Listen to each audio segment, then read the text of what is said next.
Shalom jemaat yang dikasihi oleh Tuhan, senang sekali saya bisa melayani Anda di dalam ibadah ini. Dan biarlah hati kita terbuka untuk diberkati oleh kebenarannya. Hari ini saya akan menyampaikan firman dengan judul Tumbuh Dewasa Serupa Kristus. Kita akan membaca Matius pasal 11 ayat 28-30 yang berbunyi demikian.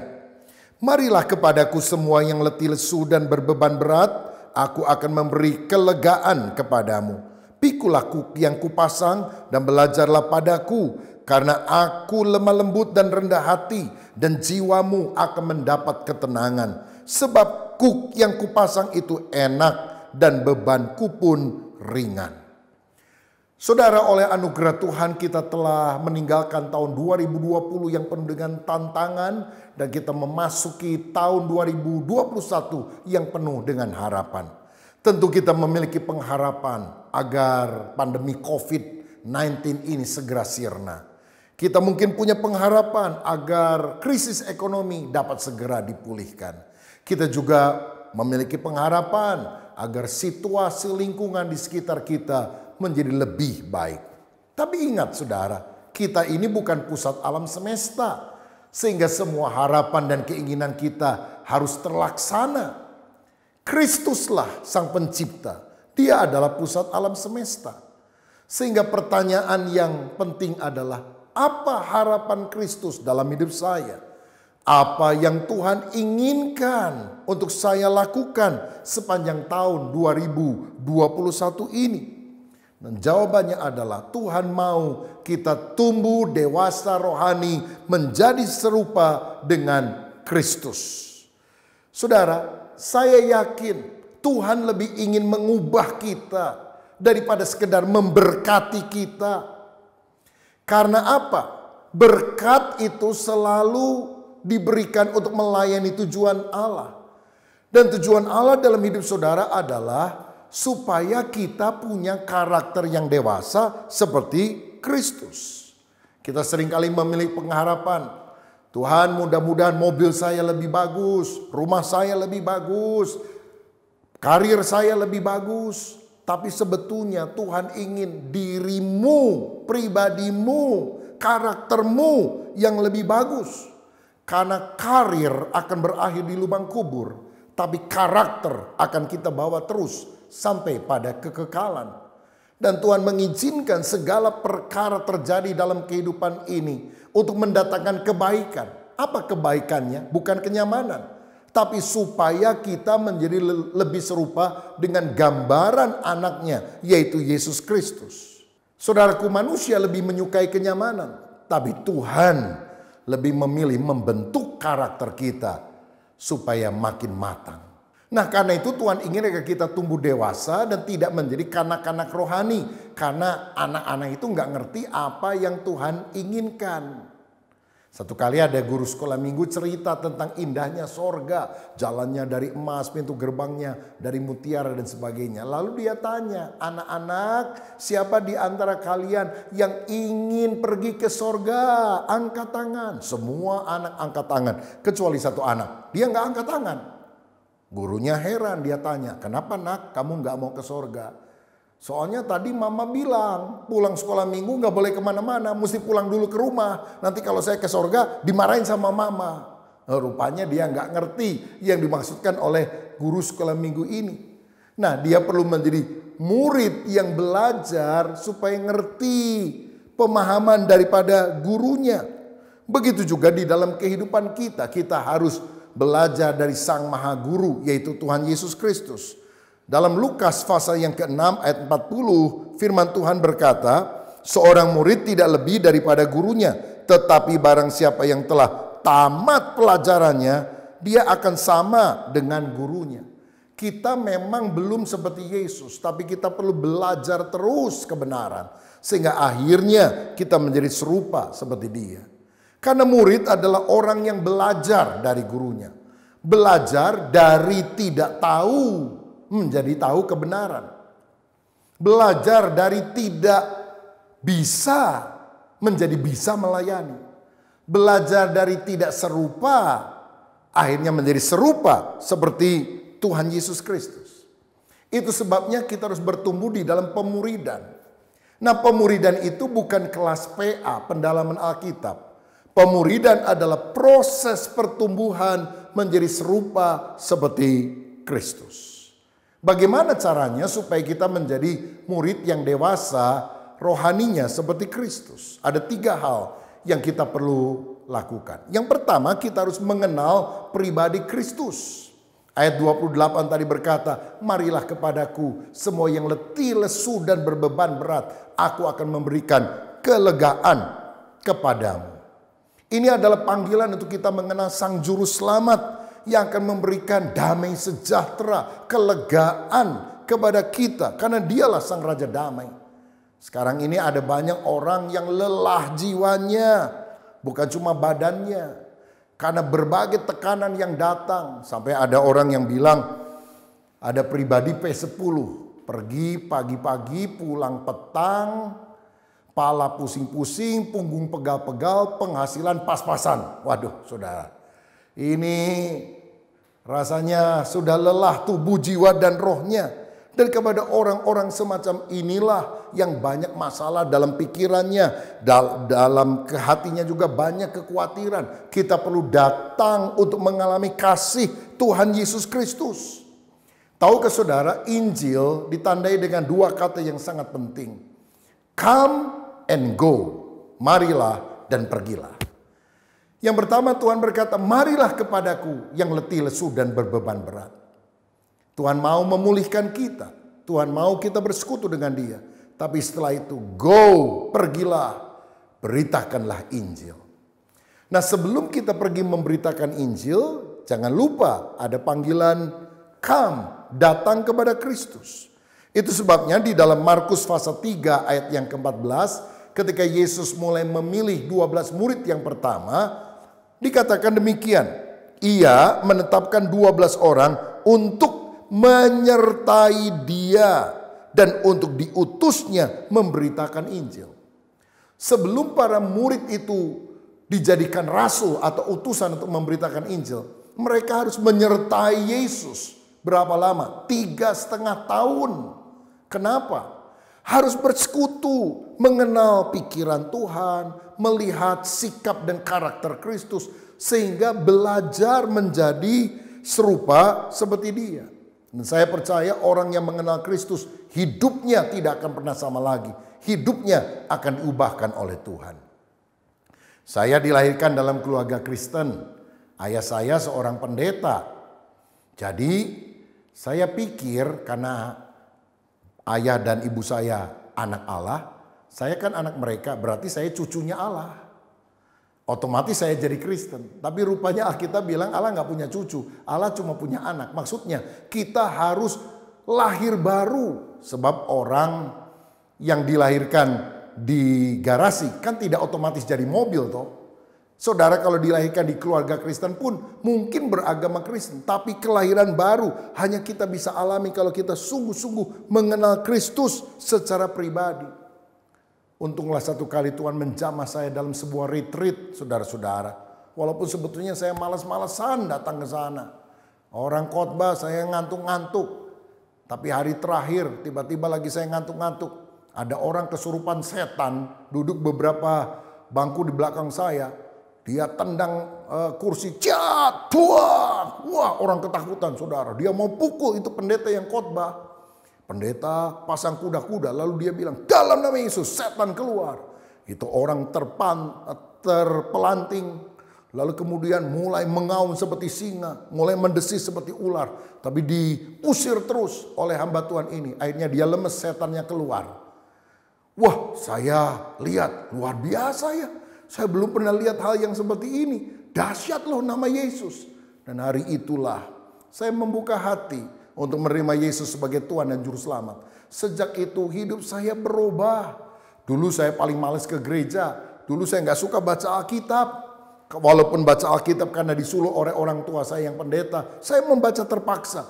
Tapi setelah itu saya jadi antusias baca firman. Beli Alkitab baru. Menggaris bawahinya dengan merah, biru atau kuning. Saudara. Dan saya menjadi menyala-nyala untuk mencintai Tuhan dan melayani Tuhan sampai hari ini. Kristus mengubah hidup saya menjadi baru karena pengenalan akan Kristus itu sangat luar biasa. Inilah juga yang dikatakan oleh Paulus ketika dia mengenal Kristus. Saudara tahu kan Paulus adalah seorang penganiaya jemaat, tetapi di pintu gerbang kota Damsyik dia melihat Kristus menyatakan diri dalam penglihatan yang menyilaukan mata. Langsung dia berubah dari Saulus penganiaya jemaat menjadi Paulus rasul yang dipakai oleh Allah, mendirikan jemaat-jemaat di berbagai tempat, bahkan menulis hampir setengah kitab di dalam Perjanjian Baru. Nah, di dalam Filipi pasal 3 ayat 7 dan 8 dia berkata demikian. Tetapi apa yang dahulu merupakan keuntungan bagiku, sekarang kuanggap rugi karena Kristus. Malah segala sesuatu kuanggap rugi karena pengenalan akan Kristus Yesus Tuhanku lebih mulia daripada semuanya. Oleh karena dialah aku telah melepaskan semuanya itu dan menganggapnya sampah supaya aku memperoleh Kristus. Saudara, Paulus menganggap semua kebanggaan masa lalu adalah sampah karena dibandingkan dengan pengenalan akan Kristus, semua tidak ada artinya. Sehingga dia bilang yang ku kehendaki sekarang adalah mengenal Kristus, mengenal lebih intim, lebih dalam. Saudara, kita juga harus belajar mengenal Tuhan, rajin berdoa, menyembah Tuhan, sehingga karakter kita akan makin mirip seperti Tuhan Yesus. Makin dekat dengan Kristus, makin serupa seperti dia. Saya pernah dengar cerita, ada seorang yang pintar sekali namanya Albert Einstein. Saudara, dia sering diundang ceramah ke berbagai tempat. Satu kali ada sebuah kampus mengundang dia, dan dia di dalam kondisi flu yang berat, tetapi dia harus datang. Nah, dalam cerita ini supirnya melihat itu, dia bilang, "Pak, sakit ya? Gimana kalau saya aja yang ceramah gantiin Bapak? Bapak nanti tidur di belakang. Saya pakai baju Bapak, Bapak pakai baju saya." Kan orang cuma dengar nama Bapak Albert Einstein, nggak pernah lihat wajah kan? Ya zaman dulu kan jarang foto-foto, saudara sekalian. Einstein bilang, "Ngawur kamu. Ceramah saya ini sulit loh. Emang kamu bisa supir?" "Saya memang orang bodoh Pak, tapi saya udah dengar ceramah Bapak mungkin lebih dari 100 kali. Hafal juga. Tanya jawabnya juga saya dengar." Einstein bilang, "Boleh juga." Maka benar ketika mereka masuk ke kampus itu disambut oleh dosen, oleh mahasiswa, yang disambut supirnya. Saudara, Einstein-nya duduk paling belakang. Lalu kemudian supir mulai menjelaskan dengan papan tulis, sama dengan MC kuadrat. Dia mulai jelaskan bla bla bla, papan tulis 1, 2, 3. Setelah selesai tanya jawab. Ada orang angkat tangan tanya, "Mengapa rumusnya dari papan tulis pertama adalah EMC kuadrat kok bukan yang lain, EMC pangkat 3 misalnya?" Nah, rupanya supir ini belum pernah dengar pertanyaan seperti itu. Jadi dia pikir, aduh gimana jawabnya? Dia tanya, "Anda siapa?" "Saya profesor matematika di tempat ini." Waduh celaka, nggak bisa dikibulin nih orang. Gimana ya? Tiba-tiba dia dapat akal. "Bapak profesor doktor karburator kotor bocor, orang pinter tapi masa nggak bisa ngerti hal yang sesimpel ini? Padahal supir saya yang di belakang aja bisa menjelaskannya. Coba supir, kamu datang ke depan, ceritakan. Kasih jawaban kepada dia, nggak usah saya lah." Dan supirnya maju ke depan, dia jelaskan. Semua orang melongo. Hebat benar supirnya. Padahal supirnya itu adalah Albert Einstein, saudara. Nah, ini berarti apa? Supir yang bodoh dekat-dekat sama Albert Einstein, lama-lama pinternya seperti Albert Einstein. Kita yang karakternya tidak baik, yang hidup di dalam dosa, kalau kita hidup mengenal Kristus, kita akan diubah menjadi serupa seperti Kristus. Haleluya. Yang kedua, saudara sekalian, untuk menjadi murid Kristus yang dewasa, untuk menjadi orang Kristen yang tumbuh rohaninya, menjadi serupa seperti dia, maka kita harus meneladani karakter Kristus. Yang pertama tadi adalah mengenal pribadi Kristus. Yang kedua, meneladani karakter Kristus. Yesus tadi berkata, "Belajarlah kepadaku karena aku lemah lembut dan rendah hati." Saudara, orang yang belajar itu kan murid Tuhan. Belajar apa? Bukan belajar berhitung, membaca, menulis. Tapi belajar karakter, lemah lembut dan rendah hati. Yesus itu pribadi yang lemah lembut. Lemah lembut beda dengan lemah. Beda dengan lemah gemulai. Di dalam bahasa Inggrisnya lemah lembut adalah meekness, not weakness. Lihat Yesus pribadi yang punya prinsip. Ketika dia melihat bait Allah itu dicemarkan oleh para pedagang, dia ambil itu cambuk dan dia usir orang-orang yang berjualan di halaman bait Allah. Siapa yang berani melakukan itu? Mike Tyson juga belum tentu berani, saudara sekalian. Tetapi ketika Petrus bertobat dari dosanya, menyangkal Tuhan sampai 3 kali, dia menyesal. Yesus bertanya sampai 3 kali, Simon, apakah engkau mengasihi aku? Ya Tuhan, aku mengasihi engkau. Gembalakanlah domba-dombaku. Betapa lembut sikapnya bagi orang yang jatuh dan ingin dipulihkan. Dan saudara ingat ketika Yesus disalib, dia juga berkata, ya Bapa, ampunilah mereka karena mereka tidak tahu apa yang mereka lakukan. Dia bersikap sangat lembut kepada orang yang membencinya, sehingga akhirnya kasih ini mengalahkan segala kebencian. Tuhan mau agar kita menjadi orang yang lemah lembut, punya prinsip, tapi cara menyatakannya dengan kebaikan. Nah, berikutnya Tuhan juga mau agar kita menjadi orang yang rendah hati, tidak sombong. Lihat Tuhan Yesus, pemilik sorga, rela datang di dalam kandang yang hina untuk menyelamatkan kita, umat manusia. Ternyata manusia itu sombongnya luar biasa. Yesus saja mau lahir di kandang, tapi manusia ingin selalu mendapatkan yang paling hebat. Sampai ada seorang filsuf yang bilang begini, kalian tahu mengapa manusia tidak bisa melihat Allah? Karena Allah terlalu rendah, sedangkan manusia terlalu tinggi. Seorang murid mengoreksi, salah ngomong, guru, Allah terlalu tinggi, manusia terlalu rendah. Dia bilang enggak, yang saya ngomong ini sudah benar. Manusia tidak bisa melihat Allah karena Allah terlalu rendah, sedangkan manusia terlalu tinggi. Manusia yang rendah cuma debu tanah, ingin meninggikan diri, menganggap diri sebagai Allah. Sedangkan Allah yang begitu mulia, rela memperhambakan diri menjadi manusia, lahir di dalam kandang. Allah sangat benci sama orang yang sombong. Orang yang sombong itu akan mengalami hal yang tidak baik, saudara. Saya teringat satu kali ada kisah mantan petinju kelas berat legendaris Muhammad Ali.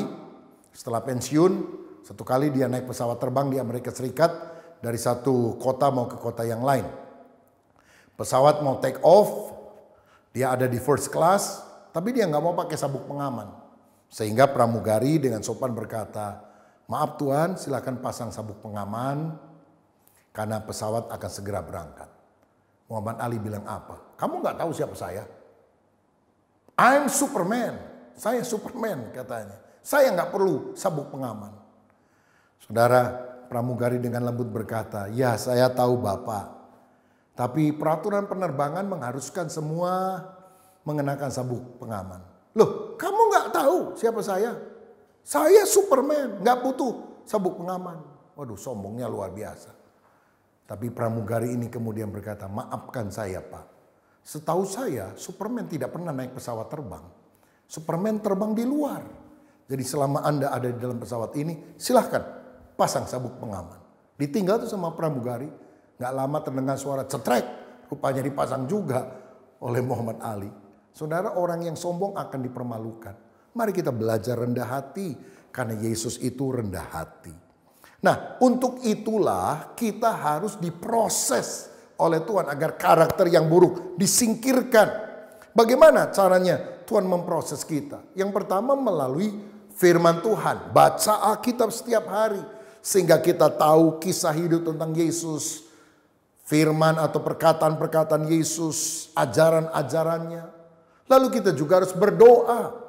Berdoa minta Roh Kudus melembutkan hati kita. Dan memampukan kita bisa melakukan apa yang diajarkan Alkitab. Jadi orang yang baca Alkitab dan berdoa itu bagikan punya target dan juga punya roket. Tahu target apa yang harus dicapai, tapi punya roket kemampuan untuk mencapai bukan dengan kekuatan diri, tapi karena kuasa Roh Kudus yang bekerja di dalam kehidupan kita. Ada satu hal lagi yang Tuhan sering pakai untuk memproses karakter kita yang tidak baik adalah melalui pengalaman hidup. Yaitu pada saat kita berespon terhadap keadaan yang tidak menyenangkan. Dan terutama ketika menghadapi orang-orang yang menyebalkan. Apakah kita akan tetap berespon positif ataukah negatif? Kalau saudara ya berdoa, Tuhan beri saya kesabaran. Apa tiba-tiba kita langsung jadi sabar? Oh enggak.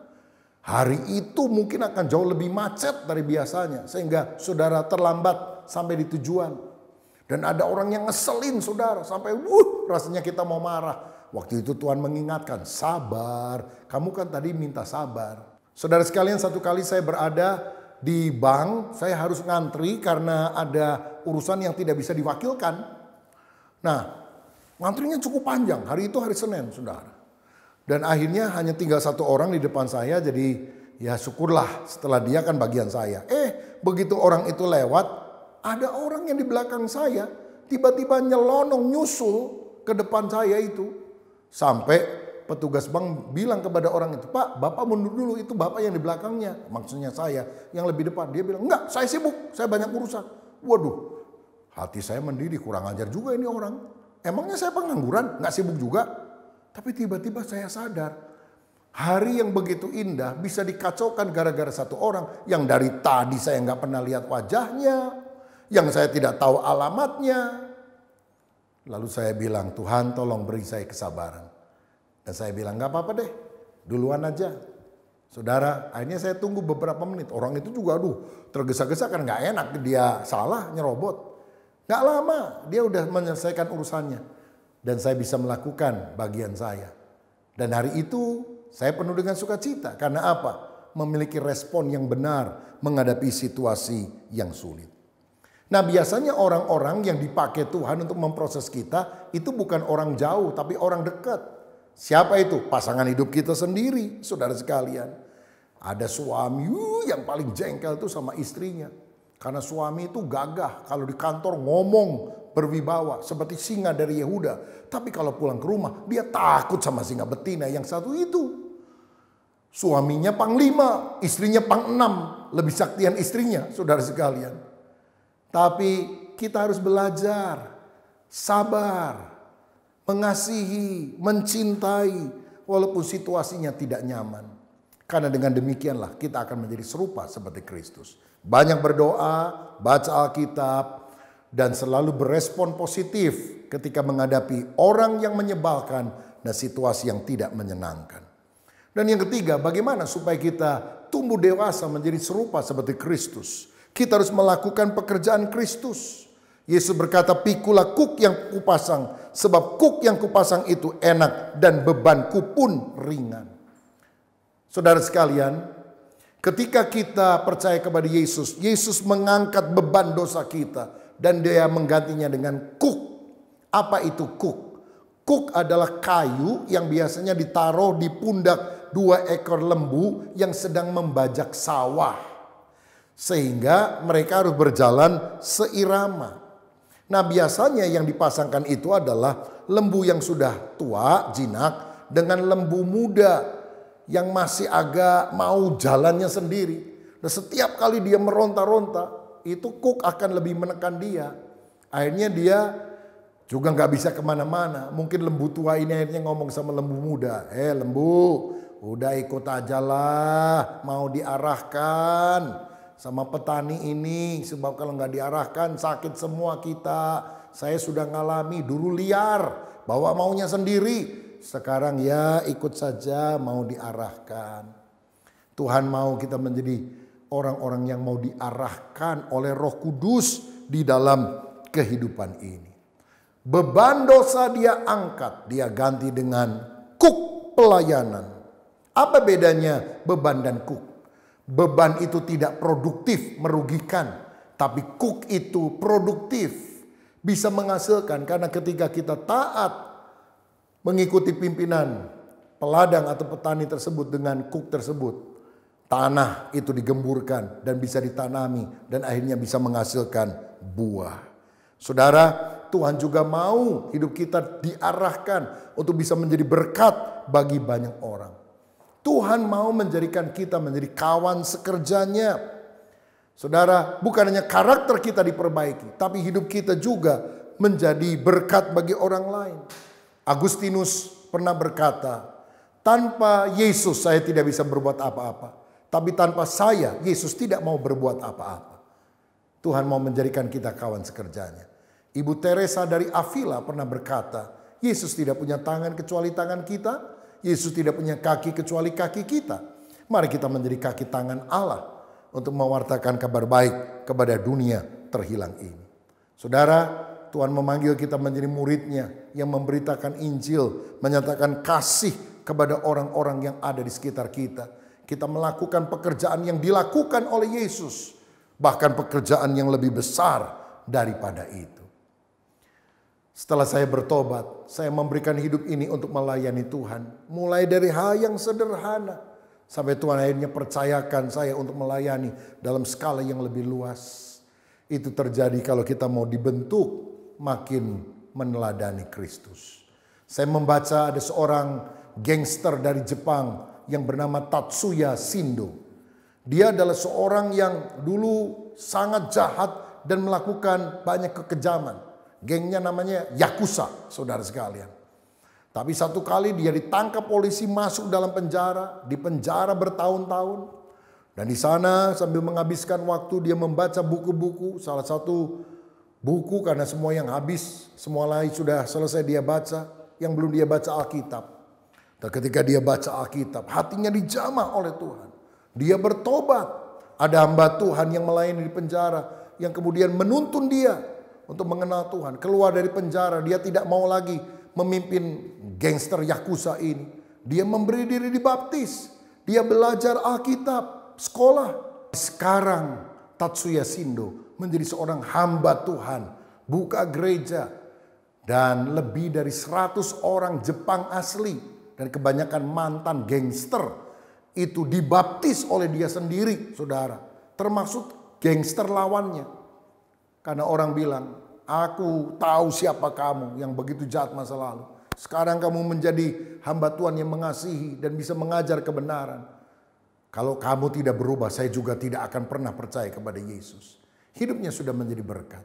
Saudara, kalau Tuhan sudah bisa memakai Tatsuya Shindo, gangster, menjadi murid Kristus sejati, Tuhan juga ingin memakai kita untuk menjadi alat kemuliaannya. Karena itu mari kita bertumbuh dewasa di dalam Kristus. Caranya bagaimana? Pertama, mengenal pribadi Kristus. Yang kedua, meneladani karakter Kristus. Dan yang ketiga, melakukan pekerjaan Kristus. Kiranya Tuhan memberkati kita sekalian. Mari kita berdoa. Bapa Surgawi, terima kasih untuk firman-Mu yang telah kami dengar hari ini.